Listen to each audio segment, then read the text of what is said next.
ಎಲ್ಲರಿಗೂ ನಮಸ್ಕಾರ. ಹನುಮಾಸ್ kitchen DVG ಚಾನಲ್ಗೆ ಸ್ವಾಗತ. ಇವತ್ತಿನ ರೆಸಿಪಿ ಟೊಮ್ಯಾಟೊ ಬೇಳೆ ಬಾತ್.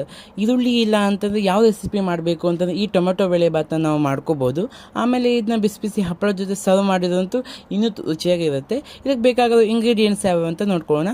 1 ಗ್ಲಾಸ್ ಅಕ್ಕಿ, ಆಮೇಲೆ ಅರ್ಧದಷ್ಟು ಬೇಳೆ, 4 ಟೊಮ್ಯಾಟೊ, ಚೂರು ಕರಿಬೇವು, 1 ಟೇಬಲ್ ಸ್ಪೂನ್ ಉದ್ದಿನಬೇಳೆ, 1 ಟೇಬಲ್ ಸ್ಪೂನ್ ಕಡಲೆಬೇಳೆ, ಆಮೇಲೆ ಒಂಚೂರು ಬೆಲ್ಲ, ನೆನೆಸಿರ್ತಕ್ಕಂತಹ ಟೊಮ್ಯಾಟೊ, ಹೆಚ್ಚಿರ್ತಕ್ಕಂತಹ ಕೊತ್ತಂಬರಿ, ಆಮೇಲೆ ಗರಂ ಮಸಾಲೆ, ಅರಿಶಿನ ಪುಡಿ ಮತ್ತು ಖಾರದ ಪುಡಿನ ತೆಗೆದಿಟ್ಕೋಬೇಕು. ಮಾಡೋ ವಿಧಾನ ಏನಂತಂದರೆ, ತೆಗೆದಿಟ್ಕೊಂಡಿರ್ತಕ್ಕವಲ್ಲ ಆ ಅಕ್ಕಿ ಮತ್ತು ಬೇಳೆನ ಹಾಕಿಬಿಟ್ಟು ಚೆನ್ನಾಗಿ ತೊಳಿಬೇಕು.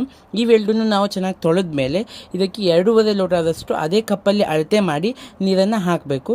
2.5 ಕಪ್ಪಷ್ಟು ನೀರನ್ನು ಹಾಕಿದ ಮೇಲೆ ಒಂಚೂರು ರುಚಿಗೆಯಷ್ಟು ಇಲ್ಲ ಅರ್ಧ ಟೇಬಲ್ ಸ್ಪೂನಷ್ಟು ಅರಿಶಿನವನ್ನು ಹಾಕಿಬಿಟ್ಟು ಒಂಚೂರು ಉಪ್ಪನ್ನು ಹಾಕಬೇಕು. ಉಪ್ಪನ್ನು ಹಾಕಿ ಈ ಕುಕ್ಕರ್ ಲಿಡ್ಡನ್ನು ಕ್ಲೋಸ್ ಮಾಡಿಬಿಟ್ಟು ಚೆನ್ನಾಗಿ ಕುದಿಸಬೇಕು. ಅಂದರೆ 2 ವಿಸಲ್ ಆಗೋವರೆಗೂ ಮಾಡಿದರೆ ಇಲ್ಲಿರ್ತಕ್ಕಂತಹ ಅಕ್ಕಿ ಮತ್ತು ಬೇಳೆ ಚೆನ್ನಾಗಿ ಬೇಯಬೇಕು. ನೋಡಿ, ನಾನೀಗ ಬೇಯಿಸಿದ್ದೀನಿ. ಯಾವ ರೀತಿ ಕಾಣ್ತಿದೆ ಈ ರೀತಿ ಮೆತ್ತಗಾಗಿರಬೇಕು. ಬಿಸಿಬೇಳೆ ಟೈಪ್ ಆಗಿದ್ರೆ ಸಾಕು. ಹೇಗೆ ಮಾಡೋದು ಅಂತಂದರೆ, ಒಂದು ಬಾಣಲೆಗೆ ಬಿಸಿ ಆದಮೇಲೆ ಎಣ್ಣೆ ಹಾಕಿಬಿಟ್ಟು ಅದಕ್ಕೆ ನಾವು 1 ಟೇಬಲ್ ಸ್ಪೂನ್ ಕಡಲೆಬೇಳೆ, 1 ಟೇಬಲ್ ಸ್ಪೂನ್ ಉದ್ದಿನಬೇಳೆ ತೆಗೆದಿಟ್ಟಿರ್ತೀವಲ್ಲ ಅದನ್ನು ಹಾಕಿ ಗೋಲ್ಡನ್ ಬ್ರೌನ್ ಕಲರ್ ಬರೋವರೆಗೂ ನಾವು ಚೆನ್ನಾಗಿ ಅದನ್ನ ಫ್ರೈ ಮಾಡಬೇಕು. ಆಮೇಲೆ ಒಂದು ಅರ್ಧ ಟೇಬಲ್ ಸ್ಪೂನಷ್ಟು ಸಾಸಿವೆ, ಅರ್ಧ ಟೇಬಲ್ ಸ್ಪೂನಷ್ಟು ಜೀರಿಗೆ ಹಾಕಿ ಇದನ್ನ ಚಟಪಟ ಅನ್ನಿಸ್ತೀನಿ. ಅದಾದಮೇಲೆ ಹೆಚ್ಚಿಟ್ಕೊಂಡಿರ್ತಕ್ಕಂತಹ ನಮ್ಮ ಕರಿಬೇವು ಸೊಪ್ಪು ಇದೆಯಲ್ಲ, ಕರಿಬೇವು ಸೊಪ್ಪನ್ನು ಕೂಡ ಹಾಕಿ ಚಟಪಟ ಅಂದಮೇಲೆ ನಮಗೆ ಕೆಂಪಾಗಿರೋ 4 ಟೊಮೆಟೊ ಹಣ್ಣು ತೊಗೊಂಡು ಆ ಟೊಮೆಟೊವನ್ನು ಇದಕ್ಕೆ ಹಾಕಿಬಿಟ್ಟು ಚೆನ್ನಾಗಿ ಬೇಯಿಸ್ಕೋಬೇಕು. ಇದು ಬೇಯಬೇಕಂದ್ರೆ ನಾವು ಒಂಚೂರು ಉಪ್ಪು ಹಾಕಬೇಕಾಗತ್ತೆ, ಆವಾಗ ಇದು ಚೆನ್ನಾಗಿ ಬೇಯುತ್ತೆ. ಹಾಗಾಗಿ ನಾನಿಲ್ಲಿ ನಿಮ್ಗೆ ರುಚಿಗೆ ತಕ್ಕಷ್ಟು ನಾನಿಲ್ಲಿ 1ರಿಂದ 1.5 ಟೇಬಲ್ ಸ್ಪೂನಷ್ಟು ಉಪ್ಪನ್ನು ಹಾಕಿ ಚೆನ್ನಾಗಿ ಬೇಯಿಸ್ತಿದ್ದೀನಿ. ಅದಾದಮೇಲೆ ನಾನಿಲ್ಲಿ 1 ಟೇಬಲ್ ಸ್ಪೂನಷ್ಟು ಗರಂ ಮಸಾಲೆ, ಆಮೇಲೆ ಅರ್ಧ ಟೇಬಲ್ ಸ್ಪೂನಷ್ಟು ಅರಿಶಿನ ಪುಡಿ, 1 ಟೇಬಲ್ ಸ್ಪೂನಷ್ಟು ಖಾರದ ಪುಡಿನ ತೊಗೊಂಡು ಇದಕ್ಕೆ ಹಾಕ್ತಾಯಿದ್ದೀನಿ. ಈ 3 ಮಸಾಲೆಗಳು ಆ ಟೊಮ್ಯಾಟೊ ಮತ್ತು ಇದ್ರ ಜೊತೆ ಚೆನ್ನಾಗಿ ಮಿಕ್ಸ್ ಆಗಬೇಕು. ಆ ರೀತಿ ಒಂದು ಒಳ್ಳೆ ಮಿಕ್ಸ್ ಕೊಡಿ. ಮಿಕ್ಸ್ ಕೊಟ್ಟಾದಮೇಲೆ ನಾನು ನೆನೆಸಿರ್ತೀನಲ್ಲ ಅದು ಹುಣಸೆ ಹಣ್ಣಿನ ರಸವನ್ನಷ್ಟೇ ಹಾಕ್ತೀನಿ.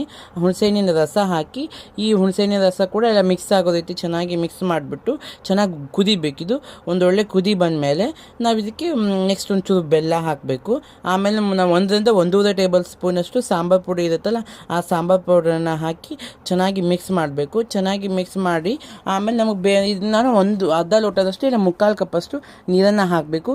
ನೀರನ್ನು ಹಾಕಿ ಚೆನ್ನಾಗಿ ಮಿಕ್ಸ್ ಮಾಡಿಬಿಟ್ಟು ಅಂಟಿಲ್ ಇದು ಒಂದೊಳ್ಳೆ ಚೆನ್ನಾಗಿ ಕುದಿ ಬರಬೇಕಂದ್ರೆ ಎಲ್ಲ ಹಾಕಿರ್ತಕ್ಕಂಥ ಇಂಗ್ರೀಡಿಯೆಂಟ್ಸು ಜೊತೆ ಕೂಡಬೇಕು.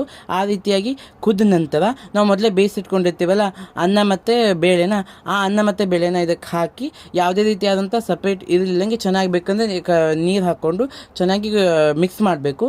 ನಾನು ಇದಕ್ಕೆ ಡೆಕೋರೇಷನ್ಗೋಸ್ಕರ ಒಂದು ಸ್ವಲ್ಪ ಕೊತ್ತಂಬರಿನ ಆ್ಯಡ್ ಮಾಡ್ತಾ ಇದ್ದೀನಿ. ಒಂಚೂರು ಕೊತ್ತಂಬರಿನ ಮೇಲೆ ಉದಿಸ್ಕೊಂಡ್ಬಿಟ್ಟು ನನಗೆ ಯಾಕೋ ಇನ್ನೊಂಚೂರು ನೀರು ಬೇಕು ಅನ್ನಿಸ್ತಾ ಇದೆ, ನಾನು ನೀರು ಆ್ಯಡ್ ಮಾಡ್ಕೊತಾ ಇದ್ದೀನಿ.